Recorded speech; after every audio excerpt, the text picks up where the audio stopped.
आकाशवाणी औरंगाबाद. वैभव जोशी ठळक बातम्या देत आहेत. रामनाथ कोविंद यांची देशाचे 14वे राष्ट्रपती म्हणून निवड झाल्याबद्दल सर्व स्तरातून त्यांचं अभिनंदन होत आहे. अमेरिकेच्या प्रवक्त्या हेदर नॉवर्ट यांनी कोविंद यांचं अभिनंदन केलं आहे. कोविंद यांच्याबरोबर प्रादेशिक आणि जागतिक समस्या सोडवण्यासंदर्भात अमेरिका काम करू इच्छित असल्याचं त्या म्हणाल्या.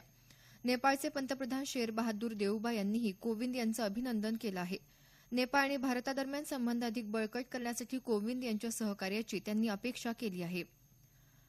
भारतीय कृषी अनुसंधान परिषदेच्या वतीनं देशातल्या कृषी विद्यापीठातल्या ग्रंथालयाच्या आधुनिकीकरणासाठी 132 कोटी रुपये दिले जाणार असल्याचं नवी दिल्लीतल्या भारतीय कृषी अनुसंधान परिषदेच्या शिक्षण विभागाचे सहाय्यक महासंचालक डॉ. एम.बी. चेट्टी यांनी सांगितलं. अहमदनगर जिल्ह्यातल्या राहुरी इथल्या महात्मा फुले कृषी विद्यापीठात आयोजित ग्रंथालय माहितीशास्त्र आणि तंत्रज्ञान या विषयावरील 2 दिवसीय राष्ट्रीय कार्यशाळेच्या उद्घाटन प्रसंगी ते बोलत होते. लातूर महापालिकेची काल झालेली पहिली सर्वसाधारण सभा विविध विषयांवरून वादळी ठरली. काँग्रेसच्या नगरसेवकांनी विविध मुद्द्यांवरून घोषणाबाजी सुरू करताच महापौरांनी विषयपत्रिकेवरच्या 12 विषयांना मंजुरी दिल्यानं विरोधकांनी महापौरांच्या विरोधात घोषणाबाजी केली. राज्याचे सार्वजनिक बांधकाम मंत्री एकनाथ शिंदे यांनी काल नागपूर मुंबई समृद्धी महामार्गासंदर्भात औरंगाबाद, जालना तसंच हिंगोली जिल्ह्यात शेतकऱ्यांशी संवाद साधला.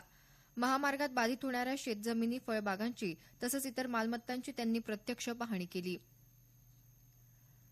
नाशिक जिल्ह्यात पावसाचा जोर ओसरल्यानं पैठणच्या जायकवाडी धरणात पाण्याची आवक मंदावली आहे. सध्या धरणात नांदूर मधमेश्वर बंधाऱ्यातून 2400 घनफूट प्रतिसेकंद तर नागमठाण धरणातून 1800 घनफूट प्रतिसेकंद वेगानं पाण्याची आवक सुरू आहे.